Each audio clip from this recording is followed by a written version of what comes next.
Pessoal. Boa noite. Tudo bem? Rafael Santos por aqui, responsável, corresponsável do grupo de usuários Splunk aqui em São Paulo. E hoje, como a gente vem falando há alguns dias aí nos canais oficiais, a gente tem a oportunidade de fazer essa apresentação para falar um pouquinho mais sobre como é a gestão de dados, sua importância, os benefícios, tudo isso dentro da plataforma Splunk. E a gente vai discutir alguns aspectos, como a gente pode usar isso de maneira efetiva, como que a Splunk desenvolveu um framework para isso, baseado em boas práticas de mercado, e por aí vai. Certo?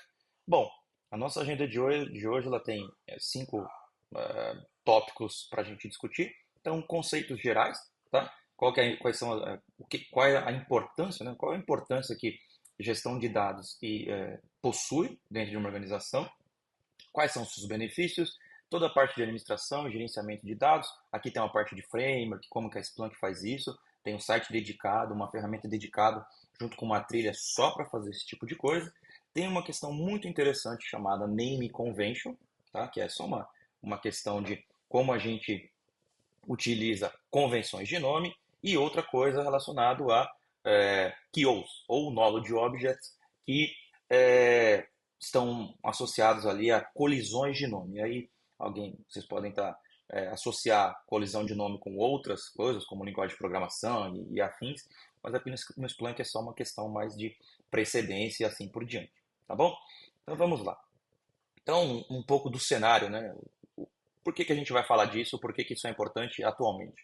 Então, tem uma pesquisa e tudo que a gente vai discutir aqui, a gente trouxe como referência, então tem um pedacinho aqui que a gente vai falar só das referências, tá? E aqui, basicamente, o que é? O cenário da pesquisa que foi utilizada, entre 2020 a 2025, existe uma estimativa aí de um aumento no uso, né, dos dados de 280%. Então, se a gente pensar isso, olhando hoje a quantidade de dados, a quantidade de informação que chega, que a gente é bombardeado diariamente, se a gente avaliar esse tipo de coisa, a gente consegue imaginar que há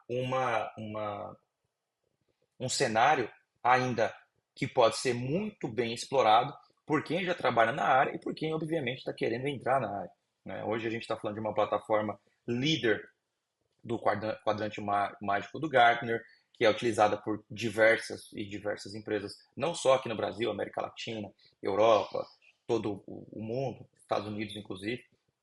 Então a gente tem aqui um cenário altamente provável para que a gente ainda continue com novos projetos, provavelmente, uma demanda alta por pessoas especializadas nas áreas relacionadas à gestão de dados, né? E aqui a gente está falando de Splunk, então tudo que eu estiver falando aqui está relacionado à plataforma, tá?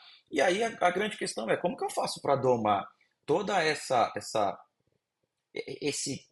absurdo, né? Esse volume gigantesco de dados. A gente tem algumas formas de fazer que a gente vai discutir aqui, só que fica uma pergunta, né? Ficam duas perguntas, na verdade. Como a gente faz para gerenciar isso? Porque é muita coisa. E o segundo ponto, e se a gente não fizer isso, o que acontece? Eu acho que esse é um outro ponto que é extremamente importante. Se a gente não é, fizer um gerenciamento ou começar isso em tempo de projeto, para que a gente tenha uma boa visibilidade do que a gente quer lá para frente, provavelmente a gente vai ter uma implementação, um projeto que a gente pode ter falha. E aí a gente pode ir para outros problemas, né? A gente tem projeto defasado, a gente pode ter áreas que não utilizam a plataforma, baixa adoção, problemas de segurança, problemas de performance e assim por diante.